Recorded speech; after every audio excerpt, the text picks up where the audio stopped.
Channel of Vadodara. સિદ્ધપુરના રાજપુર જકાતનાકા પાસે મેચની આઈડીના ₹50,000 માટે એક યુવાનનું ફિલ્મી ઢબે અપહરણ કરવામાં આવ્યું હતું। સિદ્ધપુર જેપી મિલ રૂમ નંબર 4માં રહેતા અને મૂળ વડનગરમાં સેભરવાડા અમરથોડ દરવાજાના આર્યન યુસુફ ખાન મહેબૂબ ખાન પઠાણ પાસેથી આરોપી કેવલ મોદીને મેચની આઈડીના ₹50,000 લેવાના હતા, જેને લઈને આરોપી ઇરફાન ખાન સિંધીએ ફરિયાદી આર્યનને ફોન કરીને મળવા બોલાવ્યો હતો।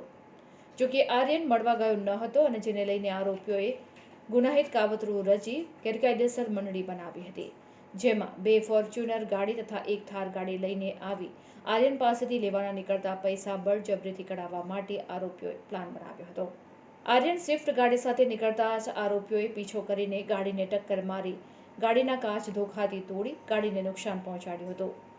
જોકે આર્યનના મિત્રના મોટરસાયકલને પણ ટક્કર મારી ઈજા પહોંચાડી હતી, તેમજ આર્યનને પોતાની ગાડીમાંથી બહાર કાઢીને ધોકા વડે તેમજ ગળદાપાટુનો માર મારી ફોર્ચ્યુનર ગાડીમાં અપહરણ કરીને લઈ ગયા હતા, જેમાં ગાડીમાં પણ યુવકને માર મારી જાનથી મારી નાખવાની ધમકીઓ આપવામાં આવી હતી।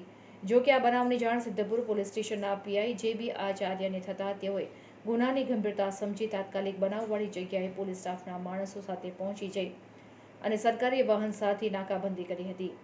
અપહરણના ગુનામાં સંડોવાયેલ આરોપીઓને તાત્કાલિક તેઓના વાહન સાથે પકડી પાડી ગુનાનો ગણતરીના કલાકોમાં જ ભેદ ઉકેલી નાખ્યો હતો અને આગળની કાર્યવાહી હાથ ધરી હતી।